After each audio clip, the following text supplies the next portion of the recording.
ഇന്ന് ഏറ്റുമാനൂരിൽ കേരള ദേവസ്വം മന്ത്രി Shri V N വാസവൻ്റെ ഓഫീസിലേക്ക് ശബരിമല സന്നിധാനത്തിലെ കവർച്ചയുമായി മോഷണവുമായി ബന്ധപ്പെട്ട് അതിനെതിരായി നടന്ന ഭാരതീയ ജനതാ പാർട്ടിയുടെ മാർച്ചിൽ പങ്കെടുത്തവരെ CPM DYFI പ്രവർത്തകർ ആക്രമിച്ച സംഭവം അങ്ങേയറ്റം അപലപനീയമാണ്. ഒരു ജനാധിപത്യ രാജ്യത്ത്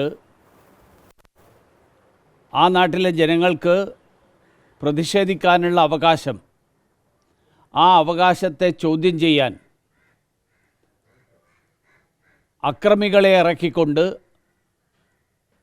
അങ്ങനെയുള്ളവരെ അടിച്ചമർത്താൻ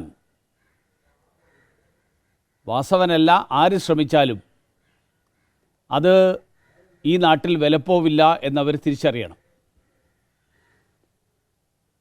ചോദ്യങ്ങൾക്ക് മറുപടി പറയാൻ കഴിയാതിരിക്കുമ്പോൾ ചോദ്യം ചോദിക്കുന്നവരെ അടിച്ചമർത്തുകയും ആക്രമിക്കുകയും ചെയ്യുന്ന സമീപനം, ആ സമീപനമാണോ സർക്കാരിൻ്റെ സമീപനം എന്ന് മുഖ്യമന്ത്രി വ്യക്തമാക്കണം. മാത്രമല്ല, ഇന്ന് നടന്ന സംഭവം, ആ സംഭവത്തിൽ പോലീസിൻ്റെ മുന്നിൽ വെച്ചാണ് ഈ അക്രമം നടന്നത്. പോലീസ് കയ്യും കെട്ടി നോക്കി നിൽക്കുകയായിരുന്നു. പോലീസ് BJP പ്രവർത്തകരോട് ഓടി രക്ഷപ്പെട്ടുകൊള്ളാനാണ് പറഞ്ഞത് എന്നാണ് അവിടെ പരിപാടിയിൽ പങ്കെടുത്തവർ പറയുന്നത്. ശ്രീമാൻ പിണറായി വിജയൻ്റെ ഭരണത്തിൽ കേരളത്തിലെ പോലീസ് നീതി നിർവഹണം നടത്തുന്ന സംവിധാനമായിട്ട് അല്ല, പകരം DYFIക്കാരുടെ അക്രമത്തിന് കൂട്ടുനിൽക്കുന്നവരായിട്ട് മാറണം എന്നുള്ളതാണോ സർക്കാരിൻ്റെ തീരുമാനം എന്നുള്ളതാണ് ഭാരതീയ ജനതാ പാർട്ടിക്ക് ചോദിക്കാനുള്ളത്.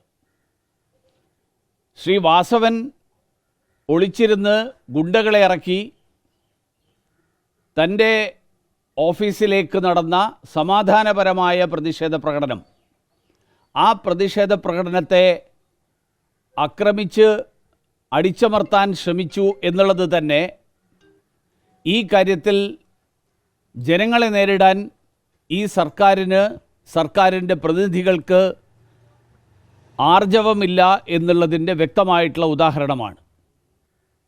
പക്ഷേ ഒരു കാര്യം ഞാൻ ഈ സർക്കാരിലെ പ്രതിനിധികൾക്കും മുഖ്യമന്ത്രി ഉൾപ്പെടെയുള്ള ആളുകളുടെ ശ്രദ്ധയിൽപ്പെടുത്താൻ ആഗ്രഹിക്കുകയാണ്. ഈ തരത്തിലുള്ള അക്രമങ്ങൾ കൊണ്ട് ഭാരതീയ ജനതാ പാർട്ടിയുടെയും ഈ നാട്ടിലെ വിശ്വാസി സമൂഹത്തിൻ്റെയും പ്രതിഷേധങ്ങളെ ഇല്ലാതാക്കാൻ കഴിയുമെന്ന് ആരും പ്രതീക്ഷിക്കരുത്. അമ്പലക്കള്ളന്മാരെ നിയമത്തിൻ്റെ മുന്നിൽ കൊണ്ടുവരുന്നത് വരെ, അത് കടകംപള്ളി സുരേന്ദ്രൻ തൊട്ട് VN വാസവൻ വരെ കൂട്ടുനിന്ന ആരാണെങ്കിലും അവരെ എല്ലാവരെയും നിയമത്തിൻ്റെ മുന്നിൽ കൊണ്ടുവരികയും ശബരിമല സന്നിധാനത്തിൽ കവർന്നെടുത്ത അയ്യപ്പൻ്റെ സ്വർണം അത് തിരിച്ചു കിട്ടുന്നത് വരെയും വിശ്വാസി സമൂഹവും ഭാരതീയ ജനതാ പാർട്ടിയും സമരരംഗത്തുണ്ടാകും എന്നുകൂടി ഓർമ്മിപ്പിക്കാൻ ഞാൻ ഈ അവസരത്തിൽ ആഗ്രഹിക്കുക. ഞാനൊരു വാർത്ത കണ്ടു, അതിനെ സംബന്ധിച്ച് വിശദാംശങ്ങൾ എനിക്കറിയില്ല. അത് EDയുടെ ബന്ധപ്പെട്ട ആളുകൾക്കേ പറയാൻ പറ്റുള്ളൂ. കോൺഗ്രസ് എല്ലായ്പ്പോഴും പറയുന്നൊരു കാര്യമല്ലേ, അതിൽ വലിയ കാര്യമൊന്നുമില്ല. ഇപ്പോൾ അഡ്ജസ്റ്റ്മെൻ്റ് ആണെങ്കിൽ ഇപ്പം ഞങ്ങൾ സമരം ചെയ്യുന്നതിന് എന്നാൽ പിന്നെ മൊത്തം സമരം നിർത്തി വെക്കണ്ടേ?